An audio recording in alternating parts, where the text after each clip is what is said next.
여러분 안녕하십니까? C채널 뉴스입니다.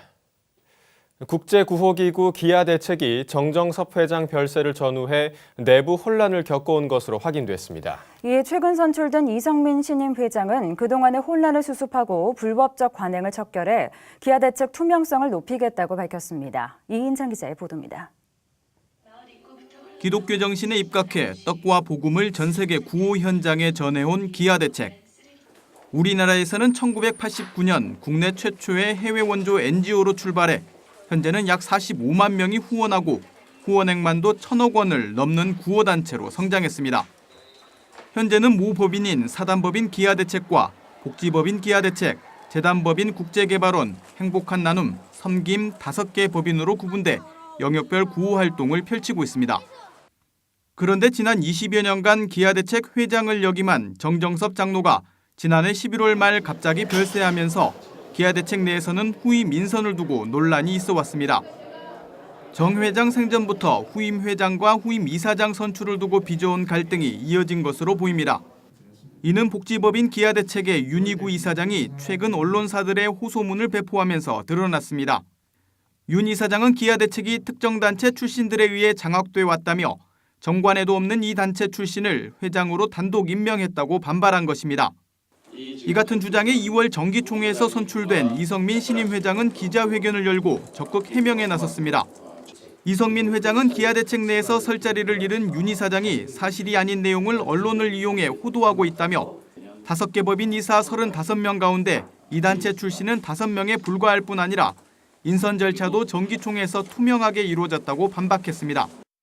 그동안에 여러 가지 이유 때문에 좀 설 자리를 잃은 분들이 밖으로 나가셔서 언론 등 외부의 분들에게 그렇게 본인들이 지금까지 해왔던 일들을 부끄럼 없이 그렇게 지금 노출하면서 사실이 아닌 내용을 가지고 창립 멤버로 기아대책 1호 간사이기도 한 이 신임 회장은 정정섭 회장의 남은 임기를 승계한 가운데 기아대책 기구 내 잘못된 관행을 바로잡아 투명성과 효율성을 높이고 후임 이사장과 회장을 공정하게 세우는 게 자신의 역할이라고 밝혔습니다.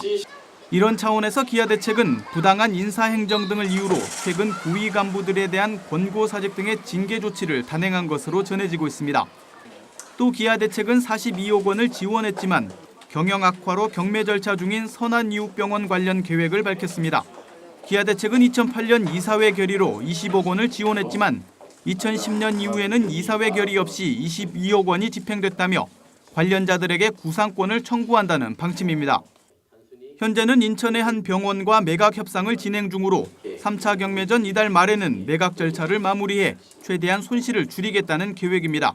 그 전체 채무를 아가페 일부 포함해서 그를 다 이제 인수 측에서 안고 그리고 이제 인수하는 조건으로 저희가 지금 협의를 하고 있습니다. 한편 기아대책은 후임 이사장과 회장 선출을 위한 인선위원회를 이달 초 새로 꾸렸습니다. 모 법인인 사단법인 기아대책의 이사 7명과 나머지 4개 법인 이사 대표 1명씩 전체 11명으로 구성됐으며 조만간 공개 모집과 추천 방식을 병행해 임시총회에서 최종 선출한다는 계획입니다. C채널 뉴스 이인창입니다. 고향을 떠나 우리나라에서 살아가는 외국인과 다문화 가정이 점점 증가하고 있는데요. 경기도에 위치한 승리 다문화 비전센터가 이들에게 외로움을 잊게 하고 새로운 비전을 갖게 하는 것으로 좋은 반응을 얻고 있습니다. 유성훈 기자가 보도합니다. 경기도 고양시 일산에 자리한 승리 다문화 비전센터입니다. 지난 1997년 외국인 근로자들에게 복음을 전하기 위해 시작했던 게르방 사역이 다문화 비전센터를 통해 더욱 확장됐습니다. 승리 다문화 비전센터는 2012년에 설립해 다문화적인 주체 소수자들이 주류 문화인 다수자들과 동등한 관계 속에서 스스로 살아갈 수 있도록 하는 비전을 품고 있습니다. 그래서 이곳을 통해서 이주민들이 이국 생활에서의 자유를 또 만끽하고 또 한국 사회에 대한 인식을 좋게 하고 또 무엇보다도 그들이 하나님 안에서 신앙을 가짐으로써 다문화 선교의 효과를 이제 얻기 위해서 승리교회가 세웠다고 할 수 있죠. 센터와 함께 있는 다문화 교회는 11개 나라의 결혼이민 여성과 외국인 근로자, 그리고 지역 주민까지 90여 명이 모여 예배드리고 있습니다. 몽골의 경우 50명이 모여 따로 예배를 드리고 있습니다. 승리 다문화 교회의 예배는 한 나라에만 치중되지 않는다는 것이 특징입니다. 설교는 한국어와 영어, 베트남어 등 5개 언어로 자막 서비스가 진행되고 찬양과 성경 봉독도 각 나라의 언어별로 함께 진행하고 있습니다. 이와 함께 올해 다문화 가정 중 11명을 서리 집사로 임명해 다문화 가정이 스스로 신앙생활을 할 수 있도록 돕고 있습니다. 여기서 그러니까 하나님을 더 알게 되고 믿음도 선장되고 또 다른 똑같은 이주 여성들에 같이 어울리는 거 그 자체도 너무 행복해요. 승리 비전센터는 다문화주의를 중심으로 사회 통합을 지향하며 그에 맞는 다양한 프로그램을 운영하고 있습니다. 한국어 교실을 비롯해 컴퓨터와 운전 매너 등의 교육 활동과 무료 진료와 임의용, 상담 등의 맞춤형 서비스가 진행되고 있습니다. 취업을 위해서는 태권도 지도자와 바리스타 자격증 등을 취득할 수 있도록 돕고 있습니다. 다문화 카페와 다문화 체험 학습관을 운영해 다문화 인식 개선 활동은 물론 다문화 가정의 일자리 창출에도 기여하고 있습니다. 여러 가지 동아리 활동, 또 의료 서비스, 또 상담 서비스, 그다음에 직업 능력 교육, 그다음에 일자리 창출 이런 다양한 프로그램들을 진행을 하고 있습니다. 이러한 활동으로 비전센터에는 네팔과 스리랑카 등 비기독교 신자들도 참여해 자연스럽게 하나님께 나오는 계기도 되고 있습니다.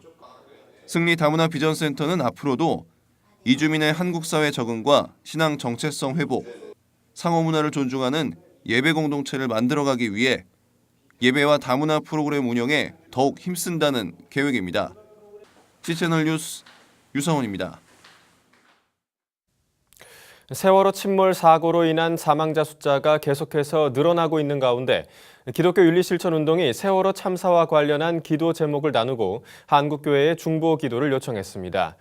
기독교 윤리실천운동은 함께 나누는 기도문에서 인간의 모든 아픔을 함께 아파하시며 고통의 무게를 나누어 감당해 주시는 주님께 기댈 수밖에 없다며 세상을 떠난 이들에게는 평화를, 상처 입은 가족들에게는 슬픔을 견뎌낼 힘을 주시고 기적 같은 생존자를 부디 허락해달라고 기도했습니다. 현재 세월호 사고를 수습하기 위해 애쓰는 이들을 위해서는 새 힘을 허락하시고 특별히 잠수부들의 안전을 지켜달라며 사고를 수습할 책임이 있는 이들이 책임을 회피하거나 허투루 이를 처리하지 않게 해달라고 구했습니다. 기윤실은 또 세월호 사고로 드러난 이 나라의 부끄러운 모습을 불쌍히 여겨달라며 이 나라가 하나님의 공의와 사랑으로 온전해지고 튼튼한 구조와 제도 위에 따뜻한 사랑의 마음까지 더한 건강한 나라가 되게 해달라고 기도했습니다.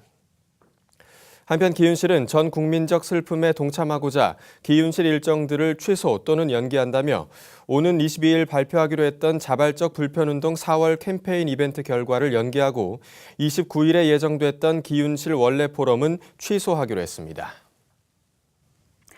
외교부가 단기 선교와 순례 여행을 떠나는 여행객의 안전을 위해 주요 기독교 매체와 제휴를 맺는 등 여행객들에게 해외 위험 지역 정보 제공을 위한 방안을 마련합니다. 외교부는 지난 23일 선교와 순례 등의 목적으로 위험 지역을 여행하는 종교인이 방문 지역의 정보를 쉽게 접할 수 있도록 주요 일간지에 여행지 안전 정보를 오는 5월부터 게재할 예정이라고 밝혔습니다.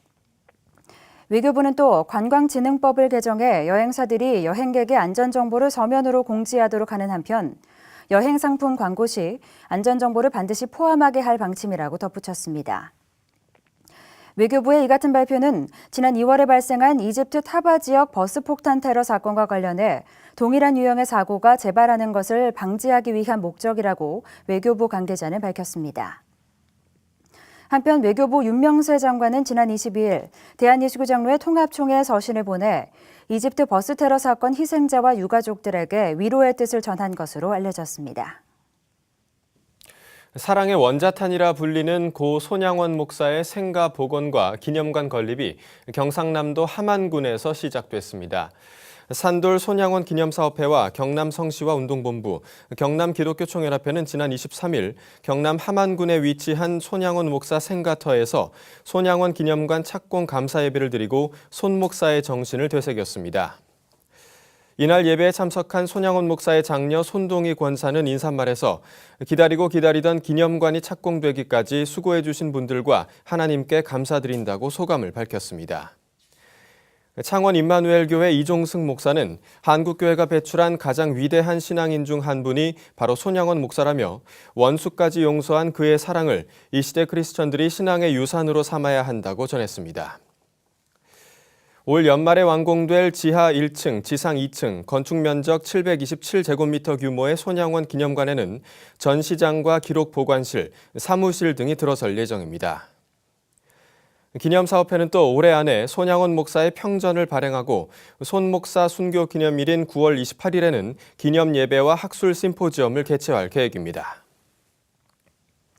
최근 미국에서 성경에 대해 회의적인 시각을 갖고 있는 미국인들이 증가하고 있다는 연구 결과가 발표됐습니다.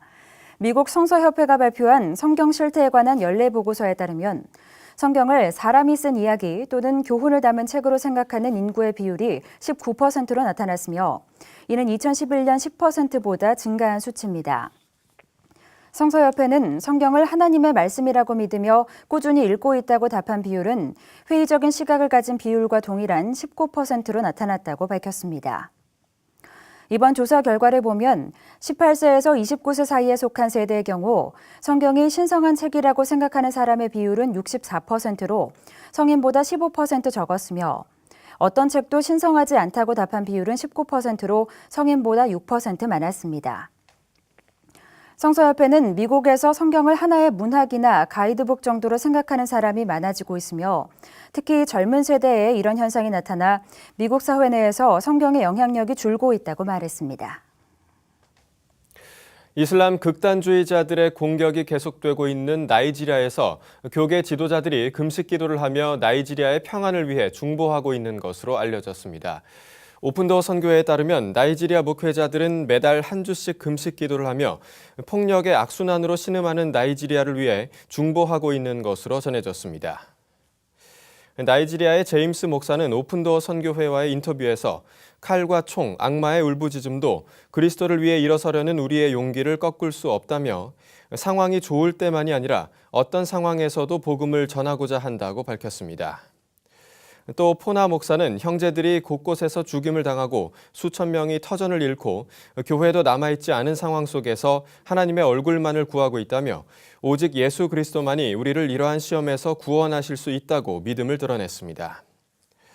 한편 나이지리아에서는 지난 9일과 10일 세 곳에서 동시다발적으로 발생한 폭발 공격으로 135명이 목숨을 잃었으며 지난 14일에는 수도 아부자의 버스 정류장에서 폭탄 테러가 발생해 75명이 사망하고 141명이 부상당했습니다. 이에 나이지리아의 굴럭 조나단 대통령은 무슬림들이 많이 거주하는 세 개 주의 비상사태를 선포하고 군 병력을 늘린 것으로 알려졌습니다. 이 밖의 뉴스와 날씨를 전해드립니다.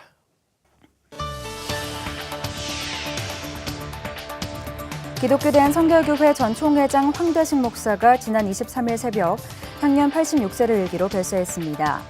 고 황대식 목사는 기성 제83년차 총회장에 선출돼 교단을 섬긴 바 있으며 기독교인은 이 땅에 영혼만 남겨야 한다는 평소 신념에 따라 재산의 사회 환원에 앞장섰던 것으로 알려졌습니다.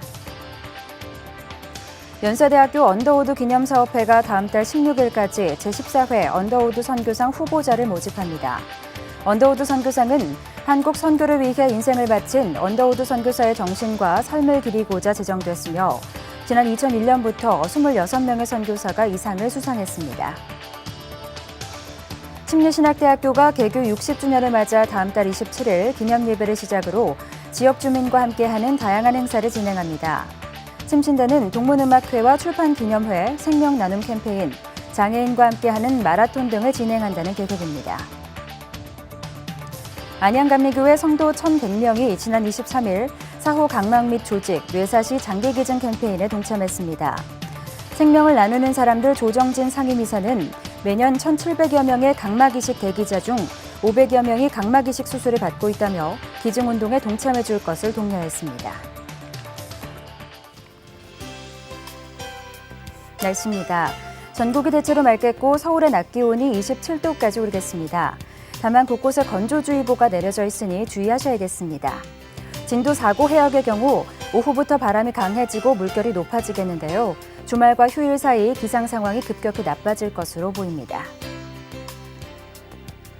아침 기온은 서울 13도, 광주 10도, 낮 최고 기온은 서울 27도, 대전과 대구는 28도까지 오르겠습니다. 바다의 물결은 제주도 남쪽 먼바다에서 오후 들어 2에서 3m로 점차 높게 일겠습니다. 주간 날씨입니다. 주일부터 월요일 오전까지는 전국에 비 소식이 있습니다. 뉴스를 마칩니다. 시청해주신 여러분 고맙습니다.